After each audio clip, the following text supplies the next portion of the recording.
Good evening, everyone. I'm Regina Shearer, and I want to welcome you to the Winning Women Talk Show. I'm so happy that you were able to find time throughout your day to spend with us this evening on the Winning Women Talk Show. And if you are a regular, you know that each and every week we try to feature a different woman from a different walk of life who shares that journey she's taking or has taken to be able to do the things that she's passionate about that fulfill her. And if you've been paying attention to the stories that are a result of these journeys, you find that there are some things in common that all of these women have. And that is not only are they doing what they're passionate about, but they're doing what makes them feel successful. And that's why they're winning women. And those things that they do are all are all beneficial to the people they serve. And that's what I love about this show is every one of these women makes a difference in someone else's life. And the other thing they have in common is that they're all multi-talented, they have multiple interests, and they're all engaged in their community. They all give back. So that's what we call winning women. And I hope that as you've been listening to their stories and their journeys, that you've been learning some things that have inspired you, that have motivated you. And if you are a woman or a man, even who is right on that precipice of saying, I need to make a change, I want to do this, but I never had the chance, or I've always wanted to, and you know what that too is, then this is the show that I hope will bring that moment to a close for you to say, you know what? If she can do it, so can I. So you're invited to call in because we love when our audience participates. And whether you're a viewer or a listener, there are ways that you can become part of this conversation tonight. You can call us at 781 384 5587. So if you ran to get your pen or pencil or you're getting your digital device loaded, again, that number is 781 384 5587. And if you're a little phone shy, then email us. That's Regina at rgbinternetradio.com. And again, Regina, you can see it on the screen at rgbinternetradio.com. And so I am excited to introduce to you the guest for this evening. And our guest is attorney Holly Garcia. Holly recently passed the Massachusetts bar exam, and her ambition is to practice family law and work as a child advocate. She strives to be the best at whatever she does and goes the extra mile. And once you hear all the things that she does, you'll know that Holly's going extra miles with an S to achieve what she's passionate about.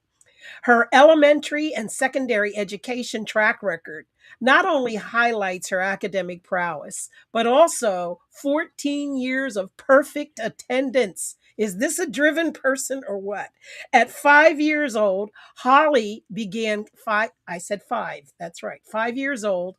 Holly began competing in scholarship based pageants, winning many state and national titles. And just last year, she won the national title of America's Civic Miss. She is a city councilor for the city of Everett, Massachusetts, a faith formation director at Immaculate Conception of Everett, the head coach for the Everett High School varsity hockey cheerleading team, a senior Girl Scout troop leader, and a national council delegate for the Girl Scouts of Eastern Massachusetts. Holly's passionate about volunteerism, and last year she volunteered and I don't know where she found the time, but she volunteered over 250 hours for the Special Olympics of Massachusetts, the Belle of the Ball, and the Salvation Army.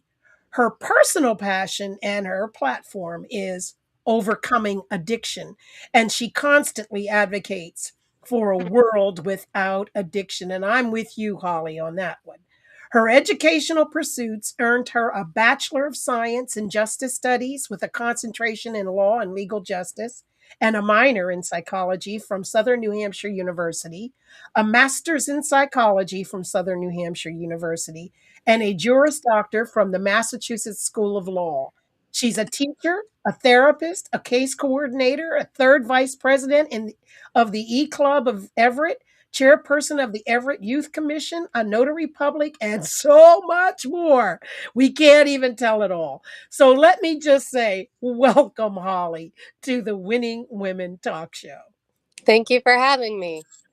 We are so glad to have you. And I know with all that you do, I'm sure we're not going to be able to cover it all. But let me, before we have the conversation, someone brought it to my attention that it says my show's on Saturdays at 4. I'm sorry, somehow the wrong intro and outros loaded.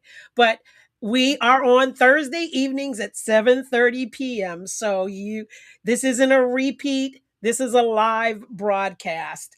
And that's always now when the shows air, Thursday evenings at 7:30 p.m. So going back to Holly, we can't cover all these things, but that's a clue to all of you who are listening and viewing that if you want to know more about anything you've already heard that we don't get to tonight, then you've got to call in or email us and ask your questions or make your comments.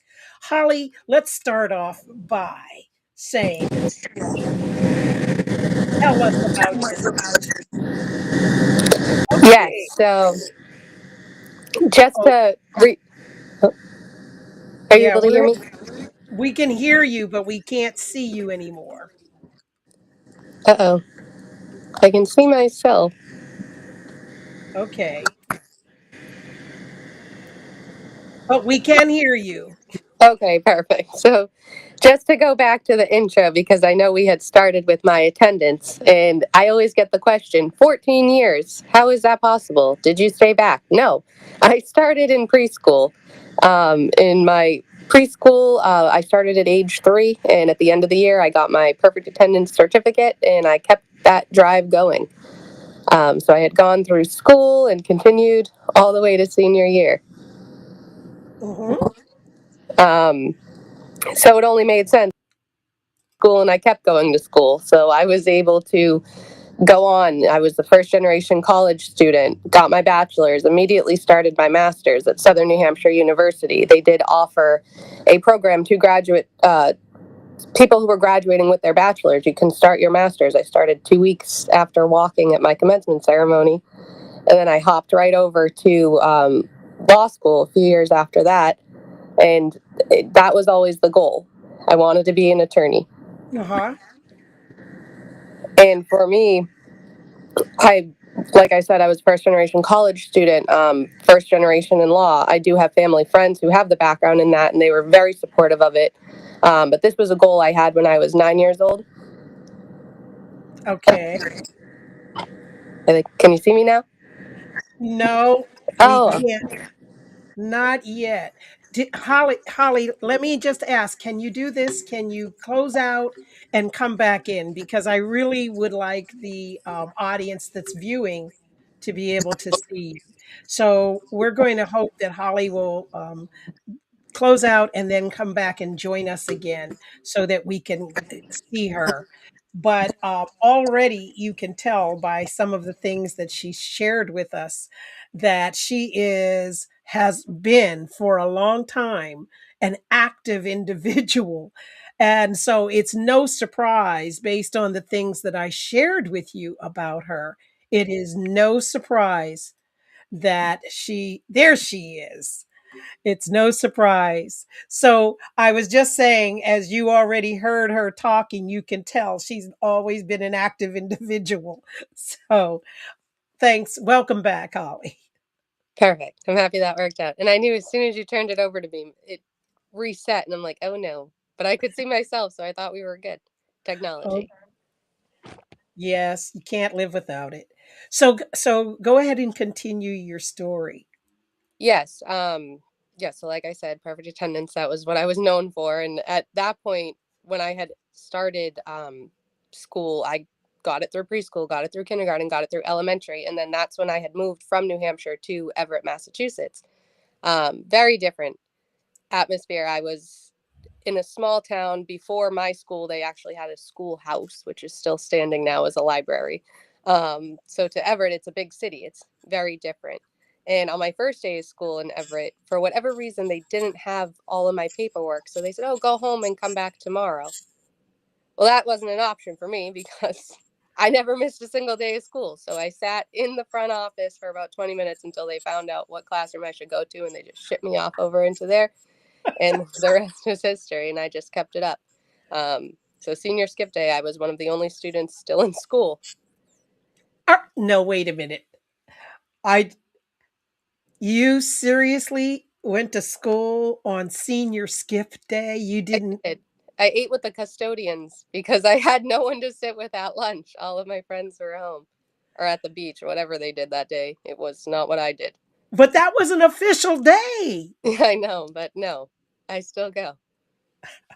Okay, so that now leads me to ask this question. So what happened on the holidays? You couldn't go to school on the holidays when the school was closed. Oh yeah, no. When school was closed, that's when I got my break. But Okay. I always got questions. Oh, you didn't get illnesses. You didn't get, and I did. And I had my tonsils removed on February vacation. I had my wisdom teeth removed in April vacation. I planned ahead so that school was always a priority. And my first job after graduating from Southern New Hampshire University was with Everett Public Schools, and I held a few different positions there. And ultimately, my favorite one was attendance officer. Did you find any other students like you? Not quite. I do know a few people who made it 10 years, 9 years. So it's pretty good. It's an accomplishment. It's hard to do. Right. Why was that so important to you? I just I got the certificate and I thought, well, that's cool. Let's keep going. And then it wasn't until like fourth grade that my teacher started to say, like, wow, you don't miss school. And I do the same with work now. That that in itself is noteworthy that and admirable actually. What a role model. So you didn't miss school, you went on to college, you didn't miss class. Yeah. Well, it was different in college because my teachers would just cancel class. You'd show up and there's a sign on the door, no class. I was also a student athlete, so I had to travel sometimes, so we got excused absences for that. But yeah, college Mhm. was harder to keep track of. Yeah. What for you then was the challenge in college? Was your focus different? It wasn't attendance, it was grades or Yeah, college was different because I got to have like an actual focus. So I studied justice studies, and my concentration was um, law and legal practices because that was ultimately what I wanted my career to be. So we did have the core classes you have to take freshman year. One of the classes was actually public speaking, which is a mandatory class, and mostly everyone puts off until senior year. But I was the only freshman enrolled first semester in that class. And after the first presentation day, the teacher had called me up to ask, like, what's going on? Like, you're not afraid to do this. Like, you're doing great. And that's when I explained I compete in pageants. I'm very used to public speaking. So she had given me, I actually got a pass out of going to class for that. I only had to show up on presentation days because she had said, I don't really have much to teach you. Um, because it wasn't just through my experience with pageants, I also have been coached in pageantry. So it kind of went hand in hand. So that helped me in the real life with a lot of things. right. So now I want to just jump back because there are a lot of things that you learn in pageantry. So it's a two-part question. One, what was your real reason for being in the pageants? But two, what are some other things that you picked up from um, other than poise and not being afraid to be in front of an audience? Yes, so I had started at 5 years old. My family, we practically grew up at Hampton Beach. Like I said earlier, I lived in New Hampshire. It was only half-hour drive. And one year they decided to host the first annual Little Miss Hampton Beach pageant. I do have a sister who's 10 years older than me, and about a foot taller than me. So she was going to like Barbizon and modeling schools and trying to do that thing. And I was too young. And we knew I was going to take after my mom. So I didn't get that height. So we saw the pageant and thought, all right, we'll do it. And my mom will explain, we were so out of our element compared to the other people because they were seasoned, they knew what they were doing. We came to the rehearsal straight from the beach with sand still in our toes. And my mom, she'll describe all the other parents looked like they had Jackie O, the big hat, the nice dress, and wearing our bathing suits and cover up. Um, but it didn't matter. When I got on the stage, I spoke, and a lot of the other kids were too afraid to touch the microphone. Um, and I just got, I fell in love with it. Mhm. Um, I was first runner up, but the winner lived in a different state, so she wasn't able to attend all the events. So I got my own little first runner up sash and crown, and I went to all the events. Even the Christmas parade, I'll never forget. Super sick, but I still showed up. I was all bundled up like a snowman. Um, and I ended up, um, I wasn't able to crown the successor because they stopped the pageant for a period of time, all the way up until I was 18. But it wasn't until I was 11 years old that I got a flyer in the mail from a pageant system saying, hey, we're doing our first Massachusetts state pageant. Would love for you to come. I went, I competed in that pageant multiple times. That's when I started meeting other directors and other systems. There are so many different pageant systems. And I confuse people because when I miss Massachusetts, they're like, how long have you been that? And it's only for 1 year. It's just a different pageant system. And you go around there, they all have their different versions of what it is that they look for in a winner. I particularly go for the scholarship ones because I've been in school so many times. I do have a lot of loans. So scholarship helps. But I also like the pageants that focus on community service piece Mm. to it. Um, I what drew me to this America's Civic Miss, my most recent win, is because it was geared towards what are you doing for your community. As a title holder, I'm required to attend one community service event per month, which I've already done like 8 in the 2 months that I've had the title. I just signed up for another one in the spring. Um, with pageants, you're able to network. I've actually Mm. met alumni from my law school at pageants. Their kids are in it. So when they say what I do on stage, they'll approach me. Oh, I went to your law school too. Um, because even law school, networking, helping each other. I recently passed the bar, but I don't have the experience yet. So it's good to meet Right. people who are Network. willing and able to help. Um, Absolutely. so with pageantry, I've been able to get resumes going, interview skills, public speaking skills, the networking piece to it. I also help um, my cousin and other girls that are just newer to pageants. I won best resume for my cousin, and she let me keep the trophy because I wrote it for her, and that was exciting. So that just showed I can do the coaching too. I've had the coaching. My coach was a fantastic woman. She passed away a few years ago, but I was able to just try all these different things and see Yeah. which pageant is a great fit. And as a pageant girl, there is a lot of stigma to that too. And I noticed that when I was running for city council the first time.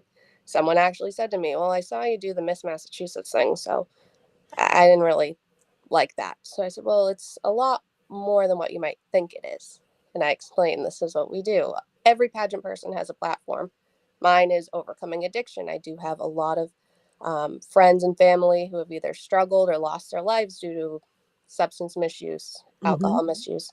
Um, it's a topic that needs to be spoken about. And pageantry, that gives me the platform to stand on the stage and talk about it. Yes. I've worked with my Girl Scouts. They picked that as their Silver Award project, Everett Stop the Stigma Day, where we have individuals from our community go into the schools to talk to kids about the dangers of substance misuse. It's That's like we kind great. of revived DARE, but the people who are speaking lived their experiences. Right. So they're sharing it with the kids because no age is too young to talk about it, and it needs to continue to be spoken about. They're there all the time, not just on that day. Absolutely. And I love it because it's not just substance that that we think about that alters your mental state, right? But it's also, you could be a food addict, you could be a gambling addict. There's a lot of things that cause people to lose out on a lot of great opportunities that life provides because of an addiction. So I love that that's your platform, and I'm glad you've been sticking to it. Now the question is, and then I want to ask you about some other things you do. The last question for me is, I don't know anything about pageants, haven't been in one, but from what I've seen on television or whatever, and I've actually been to a couple of live ones, there's usually a skill that is demonstrated. What was yours? What is yours? Yes. Yeah. So, like I said, there's so many different pageants. There are some that require talent. Some they have it as optionals. Um, some other optionals they offer too is modeling, which when I was younger, I always won modeling, which was strange because, as I said earlier, I'm not tall. But I had the great outfits and the routines, and it worked. For talent, I would perform dance, Okay. usually jazz, and then more recently, the past few years, if I had to perform a talent, I tried going with tap, but it's tough at a pageant because it is not a dance competition. So the stage isn't always equipped to hear the taps, and it happened twice. And then I'm not doing tap at pageants anymore. I was tapping on a carpet, so you can't hear anything. Um, and there's been like mishaps and crazy things that happen at pageants too. They assemble the stages right there. One time I had a heel pop right through the stage. um, got a Oh, little wiggly, but I got it out and continued on oh and my goodness. didn't You win, but I got to keep going. so um I saw that we had a call that somehow it we got a they must have hung up. So we're going to try to get back to that person. I want to ask you to tell us a little bit about moving into the education realm. So tell us a little bit about that.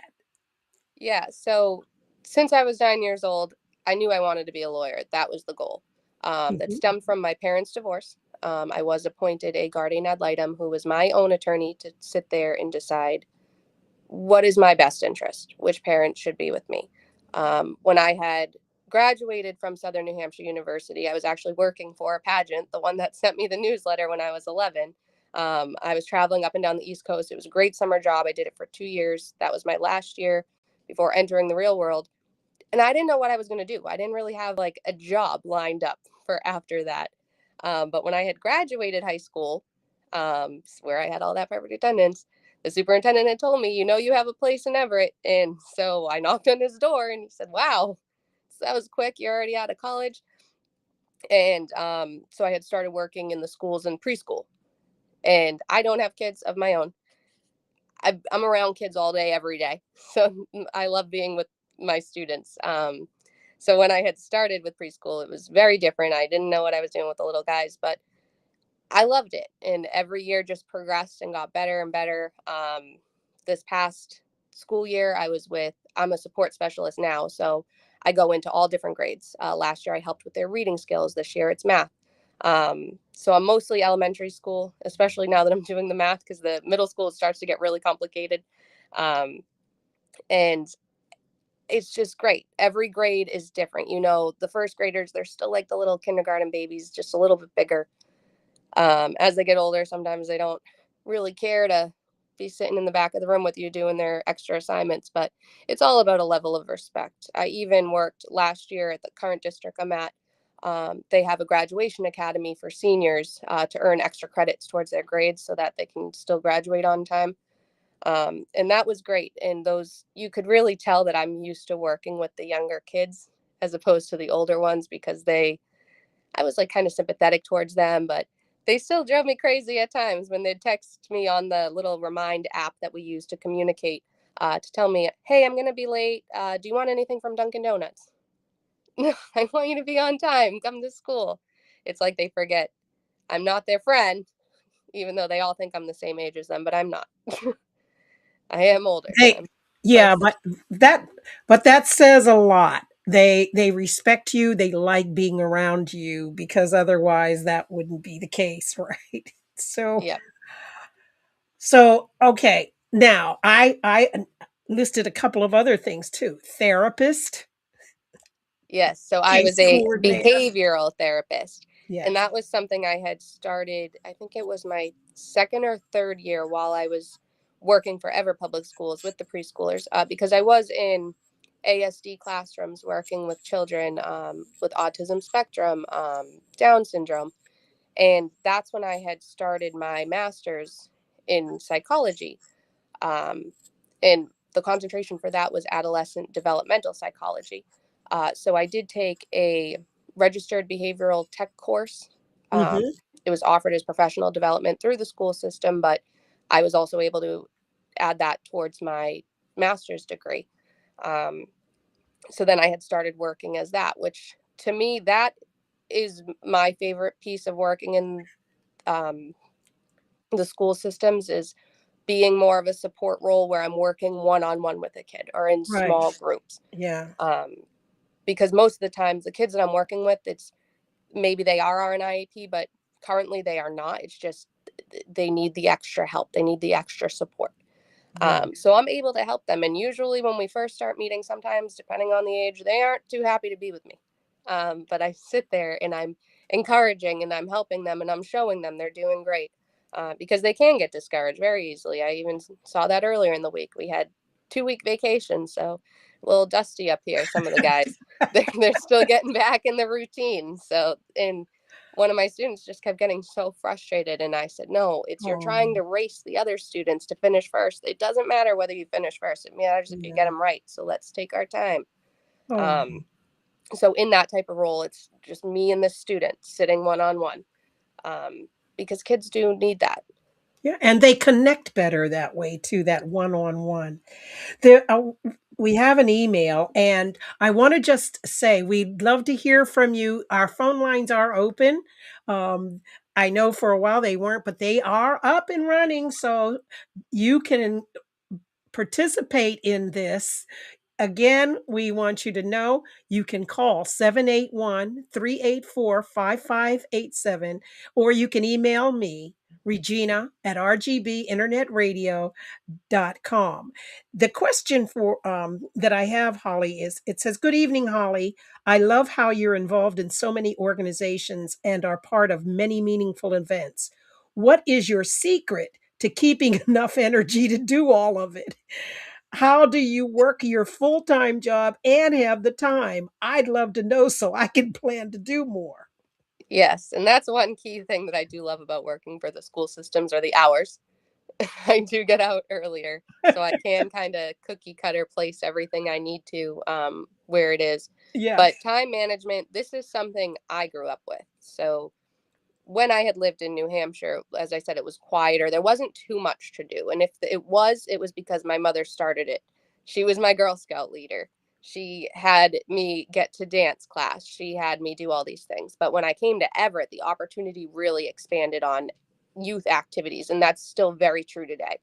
Um, so I was a cheerleader. That's why now I'm the cheer coach. This is my 10th season coaching the team that I was on all 4 years. Wow. So I'm able to fit the practice in because it's the same as when I did it. Um, Girl Scouts, we now that the girls are older, I'm a senior troop leader now. They're in 10th grade. They had started some of them as daisies with me. And again, I don't have my own kids, but two of them I've known since they were in preschool, and now they're in 10th grade, and I'm still on this journey with them. As they've gotten older, every year I do have that feeling like, oh, they're not going to want to do it this year, but they've proven me wrong, and it's great because I don't want to start over. I love watching these kids grow. But what I do, especially with Girl Scouts now, it's because they have their own things. Some of them work, some of them are in clubs and sports. So Right. I send out a here are 3 days, which one works for you, and then they let us know, and then we figure it out from there. Um, so it really just comes down to time management and lack of sleep. Like if you're willing to do it, there is Yeah. a lot of running around. And even before I was on city council, I still super involved in the community. That's kind of what piqued my interest to, okay, maybe I should run since I go to a lot of the things anyways. Um, because you're able to see exactly what happens in our community. You're able to meet the residents. a lot of the other volunteer activities. I volunteered at food pantries. I'm super involved in the church. I was a student in the faith formation program.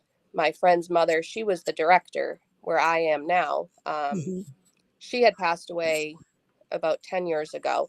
So they were looking for more volunteers. Myself and her son thought, oh, maybe we'll do it in memory of your mom. That'd be nice.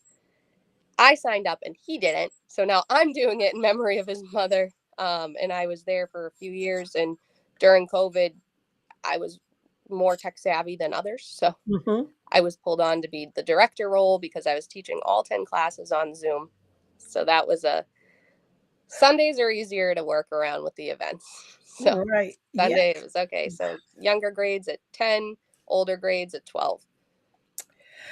But we're going to have to take a quick break for one of our sponsors. When we come back, I want to make a statement and then ask another question. And Perfect. again, for those of you who have just joined us, you are watching and listening to Holly Garcia, Esquire, or Attorney Holly Garcia, whichever way you want to address her. And she has been sharing with us how she manages to stay on top of a very, very engaging and active life and why. And I find it fascinating. I hope you do too. We're going to take a quick break, but again, we want to remind you we'd love to hear from you. And you can call us at 781-384-5587 or email me, Regina, at rgbinternetradio.com. Now, don't go too far away. We will be. Do you know how many people are harmed by domestic violence every day? Every minute, 20 people are physically abused by an intimate partner. Do you know what the leading cause of homelessness is for women? Domestic violence. Do you know how domestic violence ends? Through your help. If you know someone who needs help from abuse, please call Portal to Hope at 781-338-7678. Portal to Hope is a survivor-driven team seeking to provide shelter, safety, and a pathway to gaining an abuse-free life. Call Portal to Hope at 781-338-7678. We are here to help. And we are back. And I'm not sure, but Holly, we seem to have lost you again. So I don't know. Not quite sure what's going on. But up there she is. There she is. I don't I I think. before we took the break, I wanted to make the statement. And that statement is we can see you. Yep. I think hang tight. I don't know if you can hear me. I lost audio. Hang on Yes. 1 second. We can hear you. Okay. Now we can't see you, but she'll be right back. And one of the things I think that I am appreciative of is the fact that Holly is not just active person, but she likes to be engaged with the people in the community in which she lives and thrives. And that says a lot about her because um, when you're come up in a small town, I'm a small town girl too, and you learn everybody's name and you get to know people. And so your life is a community life. And so she has continued having that interaction with your neighbors on a larger scale and doing it in the city of Everett, which is not a small city. It's not one of the biggest in Massachusetts by far, but it certainly is. There's a lot of people, and I believe she is the city councilor there for Ward 3, and she's got a lot of people. So that was my next question. Ward 4, sorry. That's Sorry. okay. And I can hear you now. So perfect. Okay.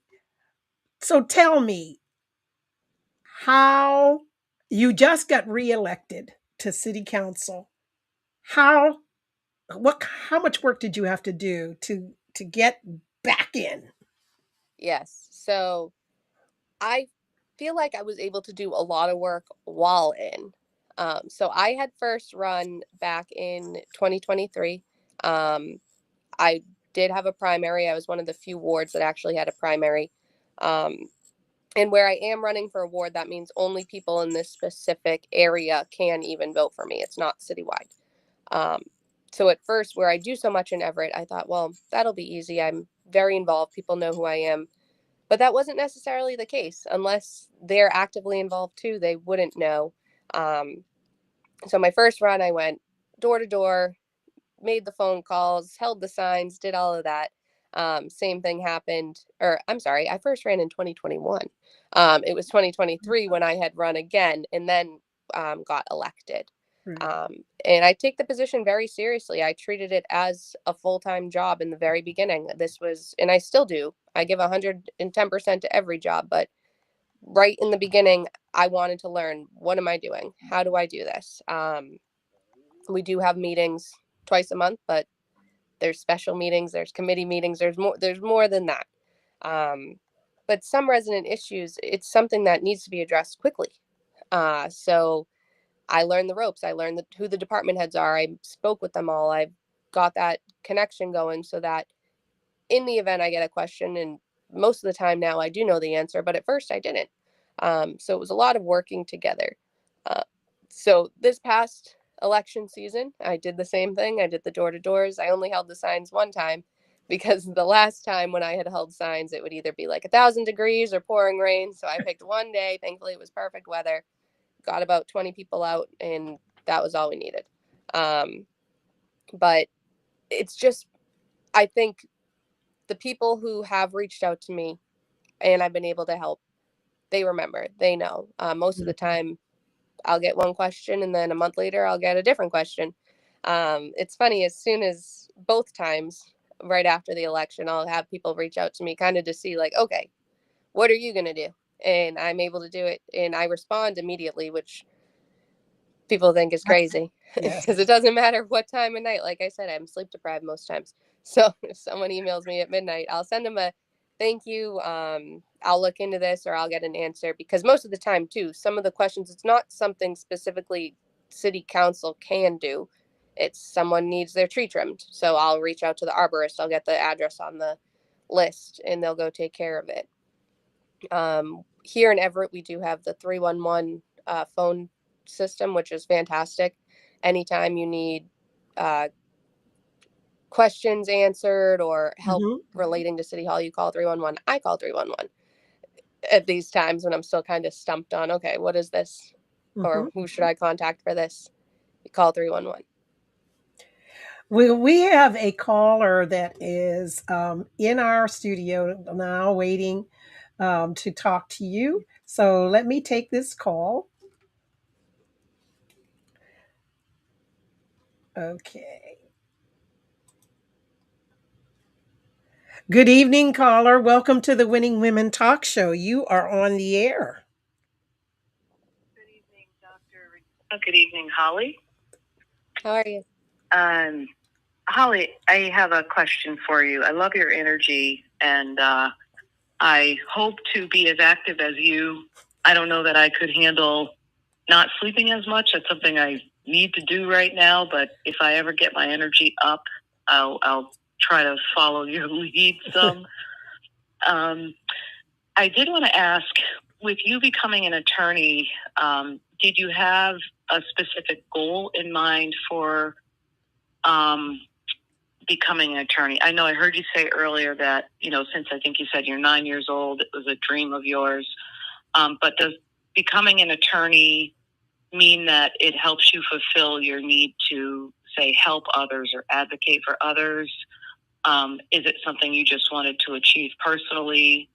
And along with everything else that you do, how does becoming an attorney kind of help you along your way in doing what you do for the community? I was wondering if you could comment on that. Thank you. Yes. So the reason I had wanted to become an attorney was because I had one when I was a child, a guardian ad litem. So I knew the education piece. I had to eventually get to law school. When I was a student at Southern New Hampshire University, I had to find an internship. So I had Googled guardian ad litem, child advocacy, and right down the street from where my campus was a court-appointed special advocate center. It's also referred to as CASA, but the abbreviations. Um, and with them, I was able to become a volunteer guardian ad litem because you don't necessarily need to be an attorney to be a guardian ad litem. You do need the specific 40-hour training. Other Right. pieces to it. There's just more work available when you are licensed. Mhm. And with that, you're able to advocate for kids, whether it's my situation where your parents are divorcing and it's not the best situation, so they want another person in there specifically to advocate for the kid, or a lot of DCF cases, Department of Child and Family Service cases. They may have a guardian ad litem assigned to the kid. And for me, I am a big advocate helping others, more importantly, children, because a lot of the work I do is with children. So I knew that's what I want to do, just as my way to give back is what someone had done for me. Um, and through volunteering with CASA, I also took the training here in Massachusetts. So I have the both certifications there for that. I just haven't taken on a case. And now that I was able to pass the bar and I'm licensed, I can kind of be an actual attorney um, instead of just the volunteer. But it's still a very important role, very important work. You have to have a big heart for it. And it's always just what's the best interest for the child. And to me, law school was tough. It was very hard for me, especially where I was working during the day. I was a night student, but I had to keep my eye on the goal. We got to get through this. So I finally was able to graduate, but then I took the bar exam, and I took the bar exam more than one time. I'm very transparent here. That was not my first rodeo with that test. And what kills me is juvenile law isn't even a subject on the exam. So what I want to do isn't even on the test, but you have to learn all areas of law because you're considered to be minimally competent in all areas. Yeah. But yeah, there was no giving up because I knew this is important work. This is work people need. Um, and it's just something I've needed to do. Yeah. Holly, let me ask you this. What was that poignant moment where along your journey, already you knew your trajectory, you knew you wanted to become a lawyer, but you weren't there yet. You weren't when did it occur to you that it was child advocacy for sure? What was the catalyst that said this is I know you worked with children. I know you taught. I know you Yeah. were best, but what was the catalyst for that? Well, it was just my experience with my guardian ad litem. I liked the most, like, never once did he say, which parent do you want to live with? He came in, did his own investigation, and ultimately decided my mom should have full custody of me. And that is a decision that I am forever grateful for Mhm. because it was right. I don't know what life would have been like had this not happened. And to So it just me, stuck with you. yes. My mom, she's actually in the process now. She's trying to get all her divorce records so that she can find this person's name so we can see if hopefully he's still practicing and we can call him and tell him that this is what happened. Because when I was 9 and this was all happening, I did have to go to court. So I left school at lunch, went to the court, Okay. came back, and was ready when all my friends were coming in from recess. In what should have been, it could be a scary time. I had to go sit in the judge's chambers and talk to him, and I believe my guardian ad litem was in there with me. I know neither of my parents were, um, but I was intrigued. I liked it. I thought, they're here to help me, and that's the type of advocacy work I'm looking into too. Not just Mhm. the difficult cases, but the happy ones too, like adoption, Yes. because there are happy moments. I Yeah. know in the family and probate that is going to be constant work. I have prior court experience working at a superior court, which is a little different. But yeah, there's a lot that goes on in the family world. Some not so good, but some are great, and I'd love to just be a part of it. Right. So I had said we won't be able to cover all of the things you've done, but we've covered quite a few of them in pieces, and some really in depth, others in pieces. But I also know that you are actively engaged in the community with all these clubs that I mentioned, the E Club, the Youth Commission, and you are on the board of directors for the Everett Citizens Foundation. You're you just do a lot of different things. Yes. Um, and you've maintained and held on to those things that were a part of you from the beginning as a child, like Girl Scouts and cheerleading and pageantry. And so, um, what you're not just there randomly. I heard what you said about networking, and all of these provide some great avenues of networking, and especially along in the future. But what the Everett Citizens Foundation, you're already a city councilor. What was the why? Why are Well, you involved with that? so I'm just curious. I was on the Everett Citizens Foundation first, and now that we're bringing that up, that's kind of my first introduction into truly giving back in our community. I Mhm. was always a volunteer. I'd go to all the mayor's events, the city events. We used to do Easter egg hunts in Glendale Park. I'm there throwing the eggs around in bushes. One time I dressed up as the bunny for the Pop Warner event. I was throwing football very poorly with the kids, dressed as the Easter bunny. Um, but the Everett Citizens Foundation was formed through the Encore Casino. It was in the community agreement that they grant money to the Everett Citizens Foundation, which is a nonprofit, 501c3, and then we distribute to applicants. We receive applicants. We do 2 cycles. Um, I was appointed by our state representative. Um, Others were appointed by the mayor, the senator, and then I think some are from city council. But that was formed back in 2018 or 19. Okay. Um, and immediately, first meeting, I was appointed as chair. So then we got that rolling. Then in 2020, the city had posted, they had different boards open up with positions, and the Everett Youth Commission was a part of that. So I applied, was accepted, sworn in, and then Chair. same situation, first meeting. Well, we need a chair. Everyone looked at me.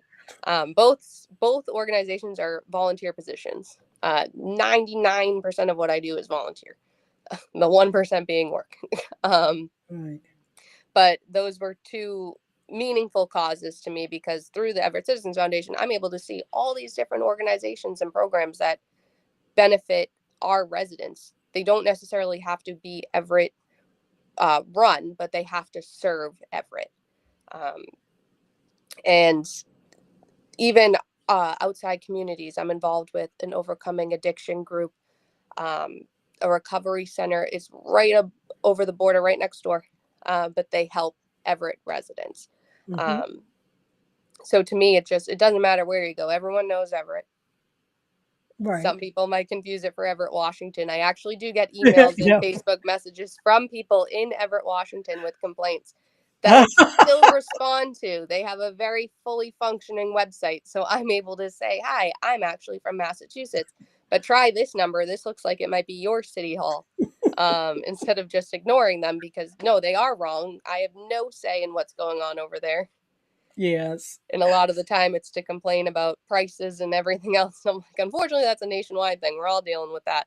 Right. Um, Yeah, I know in the beginning when we have another show on the RGB Internet Radio called Talk Time, and people used to say, "What are you talking about?" when the person was discussing what was happening in Everett, Mass. What are yep, you talking about? So yeah, yep, but two Everetts. I I was saying while when you were going in and out with us, I was saying that I'm from a small town as well, and there is a tendency in small towns, as the one you grew up in, before you came to Everett, that you know everyone. You know the mailman, you know the milkman, you know whoever it is, right? You know every store owner, all, and people are, the community is your world. There, it's like one big family with people all over the place. And I understand and get it why you're so engaged, because when you grow up in that kind of environment, it's natural to get engaged in your new community, which is no longer new for you. It's down, it's, you've got this down pat, and you're very engaged. Are there any other avenues that you're looking at right now? I know you've just, you've passed the bar, and you, what's the future for Holly Garcia look like? Yes, so I am hoping to actually use my license and be a practicing attorney.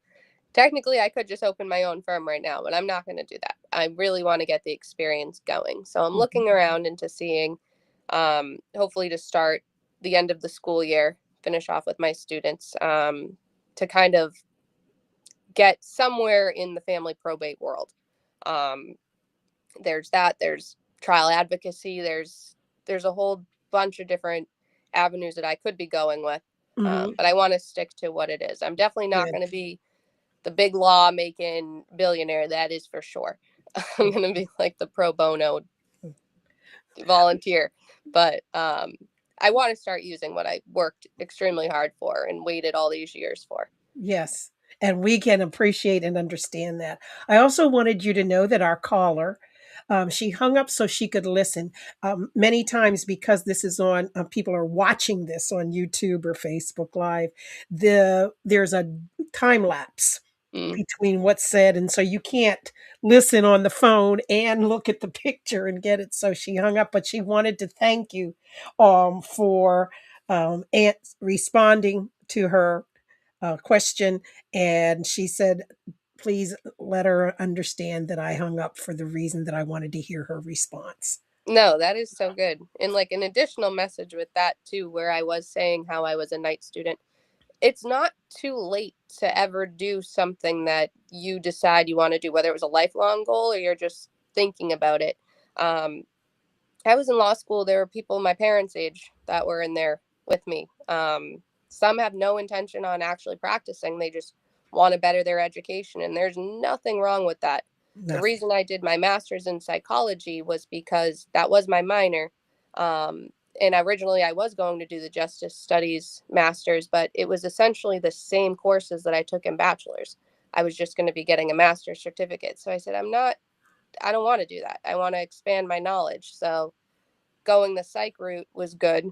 And especially it's something I was able to use in my current career as an educator. Mm-hmm. So it's good to have all the multiple hats, Yes. all the So, tools in the toolbox. so one last question for you. Um, you have your, and I call it wish list, right? As we've heard that you're going to, you're looking for the experience before you even consider having your own practice, and I understand that. And child advocacy is going to be in that picture some way, somehow, for your future. But on the wish list of what you can do now, especially as a city councilor in the city of Everett, Massachusetts, are there wish list items? Because you may have some constituents here listening to you tonight. What? Yes, and the wish list for city council. So I was very big on inclusion, um, especially because I do have that background working with students who may not be verbal. Um, there are things, there are communication boards. Some students, they'll use an iPad that has its own app as a device where they can communicate. But my Mhm. very first piece was I wanted to get a communication board going to help adults, um, on Oh, top of many of the volunteer programs I'm in. One of them is the Massachusetts Miss Amazing program, which is a pageant specifically for girls and women with different abilities. I had oh, spoken to a woman who was a victim of a crime, and she was trying to go to the court, and she has her device, so she is able to communicate her way. But she said some people might not. It would be nice if the courts had a communication board. And immediately I thought City Hall should have one. So we got it. It's a piece of paper. Any educator will tell you that. We make them all the time. You laminate them. You print out the picture of what it is that you want on the board. You have yes, no, my name is, all that. So we were able to get communication boards at City Hall. More recently, I was able to work with the communications team in the public libraries to get these at the libraries Oh, in both great. the adult and children's sections, so that kids can be more independent and not limited by their verbal abilities. Right. So that was my big thing. I want to continue with inclusion, helping everyone live a more independent life. Because that's what I had realized working with the kids so young. It's one day they are going to be adults, and some of the things may still be happening where they're not able to fully communicate their needs. So how can we help them? I've been looking into what other communities have been doing, other states. I had just seen the state of Tennessee is implementing a domestic violence registry, Mm-hmm. similar to like the sex offender registry, and I think that's necessary. Um, I know we had our sponsor ad up there. I actually was an intern for Portal to Hope. My cousin lost her life to her boyfriend at the time. She was 4 months pregnant with her kid, his kid, and it's terrible. So these were just things that I'm thinking of what I'd like to be doing more. This is going to require more work with the state. It's not something city council can. Let's get a domestic violence registry out there, but Mm-hmm. that's something I'd be working with our state leaders with to bring here, because from what I'm reading, that's the first state to have this, and I think that's huge. Wow. I think it should be everywhere. Yes. Wow. Well, I am hoping that everything works out on both of those because both are vital. They're necessary. Abuse is no joke. Having someone to advocate because you don't have a voice is no joke, right? Yes. You're doing some meaningful things. I love the whiteboard concept and making sure they're available in places where people have no advocacy, right? Yep. So um, the last question is, it came in and it says, what does Holly do to relax? Come on, share the secret. What does Holly do to relax? Yes, so I am big on working out. That wasn't something I always enjoyed, but I used to be active when I was physically the dancer or physically the cheerleader. As the coach, don't get me wrong, I can still do everything that the girls can do, and I demonstrate, but I'm not up there at the games doing it because that'd be weird. So, how I relax is I go to the gym. I always try to get my 10,000 steps. I got them right before we logged on tonight, so that maybe I will go to bed early. um, Oh but my yeah, that's goodness. important to me. Yeah, Family, of course, is yeah. important. Um, and really, just what keeps me going is helping others. That's always been a passion of mine. I did have a friend who had passed away, and prior to that, he had said, like, "Wow, you're like super involved. That's really cool." And I think it was after he passed away was when I really started getting involved. A lot of the events I do every year. So I Well, love coming back and helping. I'm going to let you know we're going to be praying for you. We're going to be rooting for you and supporting you. But most of all, I just want to thank you. You are doing so much that's making a huge difference in the lives of a lot of people. And I'm so glad that you're a person who likes not just encountering people, but engaging with them and supporting them. So, Holly, thank you for being on the Winning Women Talk Show tonight. You are a winning woman. Yes, thank you so much for having me, and thank you to everyone for tuning in. So, for all of you, we're going to see you same time, same place next week. Don't forget 7:30 p.m. Thursday nights that you can watch the Winning Talk Show and see more women like Holly Garcia. Thank you for joining us tonight, and we look forward to seeing you real soon.